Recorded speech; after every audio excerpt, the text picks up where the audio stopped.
Diesel, petrol और रसोई gas के दाम जिस तरह से आसमान पर छू रहे हैं, अब सभी राजनीतिक पार्टियां मैदान पर उतर चुकी हैं, क्योंकि जिस तरीके से महंगाई को लेकर लोग प्रदर्शन कर रहे हैं, ऐसे में कांग्रेस, शिवसेना अब सभी सड़क पर उतर चुके हैं। हमारे साथ मौजूद है मांगाथाड़ी विधानसभा के विधायक प्रकाश दादा सुर्वे जी, साथ ही इस विभाग के प्रमुख शिवसेना प्रमुख हैं पोतनी साहब, महिला संगठक की रश्मिताई। ये तमाम लोगों से आज हम जानेंगे कि जिस तरीके से, सबसे पहले दादा बात करें महंगाई की, तो ये कहा गया था कि बीजेपी सरकार आएगी, अच्छे दिन आएंगे। क्या लगता है लोगों के अच्छे दिन आए हैं? इनकी तभी घोषणा थी, बहुत हो गई महंगाई की मार, अब की बार मोदी सरकार। अभी उल्टा हो गया है, बहुत हो गई महंगाई की मार, तक पलट दो मोदी सरकार। ये इस लाइन पे अभी जनता आ गई है। आपने देखा होगा दाल की कीमत 40 रुपए से 120 रुपए किलो हो गई। अपने पेट्रोल के दाम देखे होंगे, वो भी 80 रुपए तक गए। बियर भी 80 रुपए में मिलता है और पेट्रोल भी 80 रुपए में मिलता है। जीएसटी लगाया, दारू के ऊपर इन्होंने जीएसटी नहीं लगाया, लेकिन खाने के ऊपर जीएसटी लगाया। यानी आदमी वड़ा पाव भी आज खा नहीं सकता है बम्बई का। लेकिन जिस तरीके से दादा जीएसटी की अगर बात की जाए, तो ये कहा जा रहा है कि जीएसटी लगने से जो है आर्थिक स्थिति मजबूत हुई है। जो क्या लगता है कि आर्थिक स्थिति मजबूत हुई है देश की आज? आप भी देखो ना, नहीं तो जनता रास्ते पे क्यों आती थी? हमारे देश का जो आलेख है वो नीचे आया है, ऊपर नहीं गया है। खाली एक घोषणा करते, खाली सबको आश्वासन आश्वासन आश्वासन देते, बाकी कुछ करते नहीं। मेक इन इंडिया किया, कौन सी एक भी इंडस्ट्री आई क्या? इन्होंने कहा था 15 करोड़ रुपया हम विदेश से लेके आएंगे, वो हर एक के अकाउंट में 15 लाख रुपए डालेंगे। वो तरह बाजू में ऊपर से अभी जापान से कर्जा लिया है। ते खाली घोषणा करते, बाकी कुछ करते नहीं, काम कुछ नहीं। शेतकरी आत्महत्या कर रहे, शेतकरी आज भी मर रहे। इन्होंने 6 महीने से पैकेज जाहिर किया है, आज बोलते फॉर्म भरो फिर हम देखेंगे। यानी इनको करना कुछ नहीं, खाली घोषणा देनी है। आज शेतकरी, हम जय जवान जय किसान, ये हमारा नारा है। जय जवान जय किसान का नारा है। शिवसेना लगातार शेतकरियों के कर्ज माफी को लेकर विरोध प्रदर्शन में रही है, लेकिन फिर भी आज भी शिवसेना सत्ता में साथ है। क्या लगता है? और एक तरफ ये कहा जाता है वेट एंड वॉच, मतलब कब तक वेट एंड वॉच देखना पड़ेगा? और जिस तरह से जनता महंगाई की मार से, किसान कर्ज की मार से आज दबा पड़ा हुआ है, ऐसे में क्या लगता है कि शिवसेना की क्या भूमिका होगी? ऐसा हमें जनता ने चुन के दिया, इनके साथ में हम थे, हमें जनता ने चुन के दिया कि अच्छा कारोबार करेंगे करके। लेकिन ये लोग किसी को विश्वास में लेते नहीं और अपने ही अपने मन की चलाते हैं। इसके लिए जैसा जैसा भी हमें अनुभव आते जा रहा है, वैसा वैसा हम उनसे पीछे हटना चाहते हैं। हम जनता से जुड़े हुए हैं, हमको जनता की सुख दुख की पड़ी है। ये क्या करते उससे लेना देना नहीं। वक्त आने पे हमारे उद्धव साहब उसका जरूर निर्णय लेंगे, इसकी मैं गारंटी आपको देता हूँ। उद्धव साहब निर्णय लेंगे। पोतनी जी क्या कहना चाहेंगे, किस तरह से वेट एंड वॉच कब तक शिवसेना करेगी? अभी वक्त तो नज़दीक आ गया है। वेट एंड वॉच आपको जो बार बार उसका वक्त अभी नज़दीक आ रहा है, और उसका निर्णय उद्धव साहब कभी भी ले सकता है, कभी भी ले सकता है। 3 साल हो गई सरकार में आके, सत्ता में रह के, क्या लगता है अब तक क्या क्या सस्ता हुआ है और क्या क्या महंगा हुआ है? सस्ता खाली लोगों का, गरीब लोगों का मरण सस्ता हो गया, बाकी सब महंगाई बढ़ गई। कौन सा भी चीज़ आप लेंगे, अपने को जीवनावश्यक जो चीज़ें बोलती है, दादा ने बोला दाल होना दो, चावल होना दो, चीनी होना दो, और कुछ होना दो, इधर भी सस्ता ही नहीं है। सब इधर लोगों को तकलीफ हो रहा है। आप अभी समझो ना, अभी जो यूनिवर्सिटी का रिजल्ट का देखो, सब अपना जो अपने छात्र विद्यार्थी लोग हैं, अभी तक उनका रिजल्ट लग गया है, लेकिन इतना घोटाला है कि बहुत विद्यार्थी, बहुत अपने स्टूडेंट्स बहुत तकलीफ में है। और ये सब तकलीफें लोगों को कोई आसान काम ना मिले। अच्छे दिन तो छोड़ो, लेकिन सर्वसामान्य लोगों का जो लगता है वो भी अभी नहीं कर दिया है। और ये सरकार पूरी तरह से फेल हो गई है। और इसमें जनता के साथ हम लोग, दादा ने बोला ऐसा है, हमारे सब जो जनप्रतिनिधि है वो केडर से ऊपर आए सब लोग हैं। लोगों के साथ रह के हम लोग, हमारे कोई पिताजी, हमारे कोई दादाजी, कोई भी पॉलिटिशियन में नहीं थे। हम लोगों ने काम करके और शिवसेना प्रमुख का आशीर्वाद से सब हम लोग आए हुए जनता के साथ जुड़े हुए आदमी हैं। जब भी जनता को तकलीफ होगा तो हम लोगों को सरकार और ये सत्ता का कोई भी लालच नहीं है। हम लोग जनता के साथ रहेंगे और लास्ट तक लड़के रहेंगे। जिस तरीके से दादा आशीष शेलार मुंबई अध्यक्ष ने कहा कि मोदी जी के नाम पर लोग चुनकर आए, सत्ता का सुख भोग रहे हैं और फिर भी जो है आज विरोध कर रहे हैं। उनके इस बयान को किस तरह से देखते हैं, क्योंकि वो ट्विटर के जरिए लगातार शिवसेना पर निशाना साधते हैं, क्या कहना चाहेंगे? मैं आशीष जी को कहना चाहता हूँ, आज मोदी जो पीएम बने हैं ना, वो बाला साहब ठाकरे की देन है। तो बाला साहब ठाकरे नहीं होते थे तो आज बाला साहब ठाकरे ने हिंदुत्व का मुद्दा नहीं उठाते थे तो आज ये सत्ते में नहीं होते थे। ये आशीष शेलार जी भूल गए। आशीष शेलार जी ये भी भूल गए कि मातोश्री में आके 2-2, 3-3 घंटा बाहर बैठते थे। आदमी ने ऐसा भूलना नहीं चाहिए।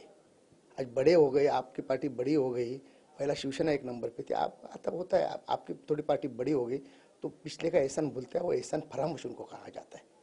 एहसान फरामोश कहा जाता है, लेकिन दादा जिस तरीके से बीजेपी के लोग ये बताते हैं, विकास की योजनाओं का जो है गुणगान गाया जाता है कि लगातार देश में विकास हो रहा है, योजनाएं लाई जा रही, क्या लगता है क्या क्या योजनाएं अब तक आम जनता को लाभ दे पाई हैं? विकास का बोलते हैं, विकास कहाँ है अभी जनता ढूंढ रही है। चंद्र पे तो आसमान पे तो विकास नहीं चला गया, कौन सा विकास हुआ वो तो बता। हाँ विकास हो गया, इनके मंत्रियों का विकास हो गया, उनके पार्टी के प्रमुख लोग का है उनका विकास हो गया, बाकी जनता तो आज भी भूखमरी से मर रही है। हमारे उन्होंने तभी कहा था 1 सर काटेंगे तो हम 10 सर लाएंगे। आपने देखा सब टीवी पे, हम आज तक ऐसी बदनामी हमारे जवानों की कभी हुई नहीं है। जवानों को थप्पड़ मारते, लातों से मारते, आज तक कभी आपने देखा था कभी जिंदगी में? इनके सरकार में हो रहा है काल। जवान बोल रहे हमको अनाज नहीं मिल रहा है, हमको दाल नहीं मिल रही खाने के लिए, रोटी नहीं मिल रही, ये आज तक कभी सरकार में नहीं होता, ये सरकार में हो रहा है। इससे समझ जाओ जवान भी नाखुश, हमारे शेतकरी भी नाखुश, आम पब्लिक भी नाखुश। खुश कौन है? खाली दहशत इन्होंने करके रखी है। लेकिन जिस तरीके से डीजल पेट्रोल की अगर हम बात करें तो जब कांग्रेस सरकार थी उस दौरान लगातार यही बीजेपी के लोग जो है सिलेंडर अनाज लेकर रास्ते पर उतर चुके थे, लेकिन उस टाइम कच्चे तेल का दाम जो है 120 के ऊपर था, आज 49 के करीब आ गया। लगातार कांग्रेस भी इसका विरोध कर रही है। ऐसे में शिवसेना की भूमिका क्या होगी कि अगर सरकार जो है इस पर कोई ठोस कदम नहीं उठाती तो शिवसेना की आने वाले समय में क्या भूमिका होगी? ये भूमिका उद्धव साहब ने उस दिन भी बताया दिया है हमारे पक्ष नेतृत्व ने। हम निर्णय के नजदीक आ गए हैं, ये संकेत इससे आप समझ जाओ कि अगर आज भी ये नहीं सुधरेंगे, हम इनको सुधारने का मौका दे रहे। आज भी अगर ये नहीं सुधरेंगे तो हमें हमारा निर्णय लेके हम मुक्त है। फिर एक सवाल ये बनता है कि बुलेट ट्रेन हाल ही में जो मोदी जी ने उद्घाटन किया है, बुलेट ट्रेन से आम जनता को कितना लाभ होगा? आपको लगता है आम जनता को लाभ होगा? इससे कुछ लाभ नहीं होगा।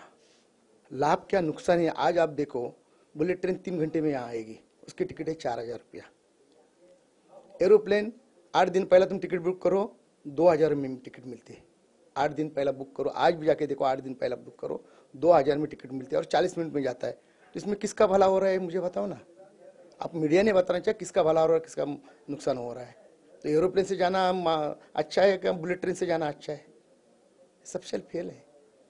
जिस तरह से महाराष्ट्र को विकासशील राज्य कहा जाता है, महाराष्ट्र में कितना विकास हो रहा है? क्योंकि किसान आज भी वैसे परेशान है, आम जनता परेशान है महंगाई की मार से, लेकिन सरकार अपनी पीठ थपथपाने से पीछे नहीं है। सरकार का कहना है कि हम लगातार विकास कर रहे हैं।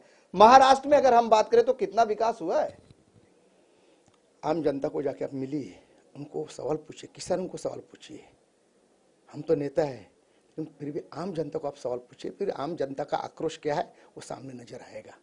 3 साल बीत चुके हैं दादा, अब 2 साल बचे हैं। क्या 2 साल में क्या लगता है कितना विकास होगा? अभी बोला हाथी गया और शिपुट बाकी रह गया है, तभी इससे समझ जाओ आप। हमारे साथ रश्मिता आई हैं, उनसे जानते हैं, महिला संगठन है शिवसेना की तरफ से।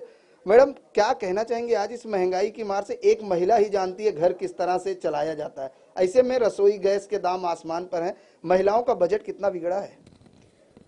महिला का तो बजट सबसे ज्यादा महिला को ये तकलीफ है, कारण बजट तो पूरा बिगड़ गया है। पहली बात है कि पेट्रोल बढ़ गया, उसके वजह से सब पूरा ट्रांसपोर्ट बदल गया।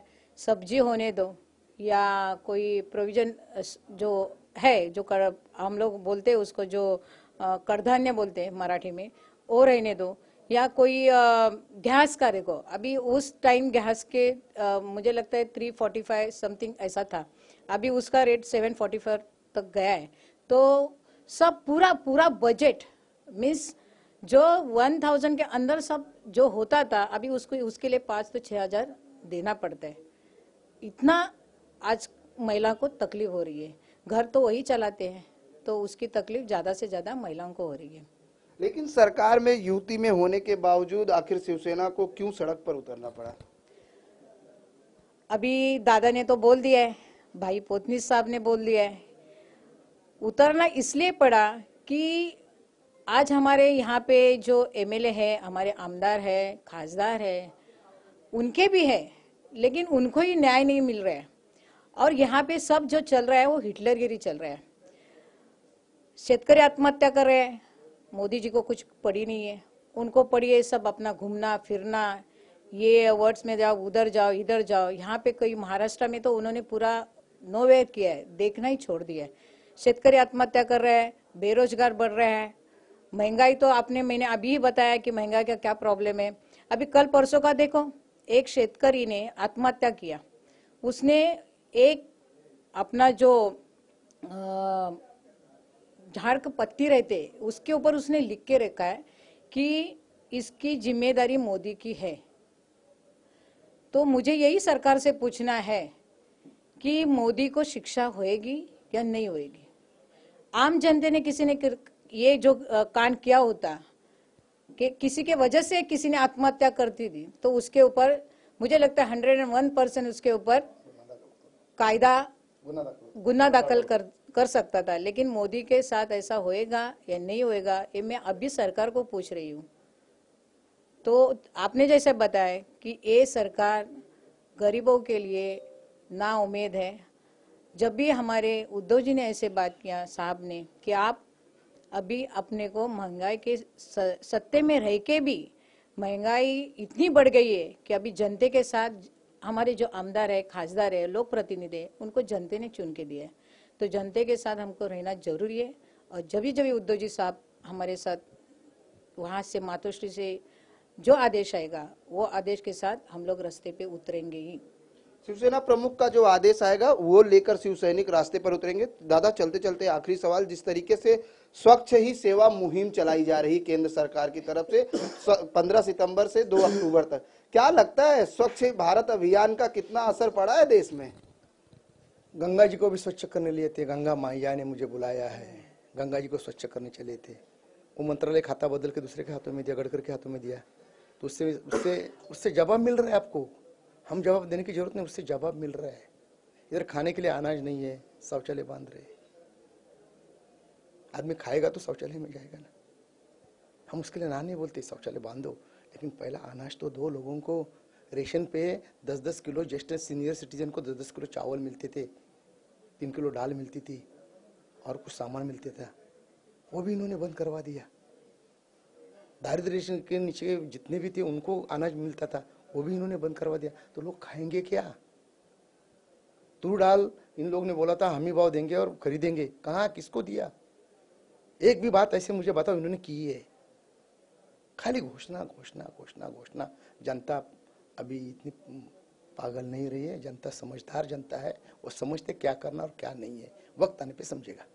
धन्यवाद हमसे बात करने के लिए। ये थे शिवसेना आमदार प्रकाश सुर्वे जी, जिन्होंने साफ तौर से कहा कि जनता अब जाग चुकी है। घोषणा की जो सरकार है अब वो नहीं चलेगी, लेकिन जिस तरीके से योजनाओं की अगर हम बात करें, सरकार योजनाएं गिनाने पर लगी हुई है और जनता अपने आप में परेशान है क्योंकि महंगाई लगातार अपने चरम पर है, और जिसको लेकर अब शिवसेना वेट एंड वॉच की नींद से जाग चुकी है क्योंकि अब शिवसेना जल्द ही कोई कदम उठाएगी। कैमरामैन देवानंद सिंह के साथ प्रदीप शर्मा, इन 24 न्यूज, मुंबई।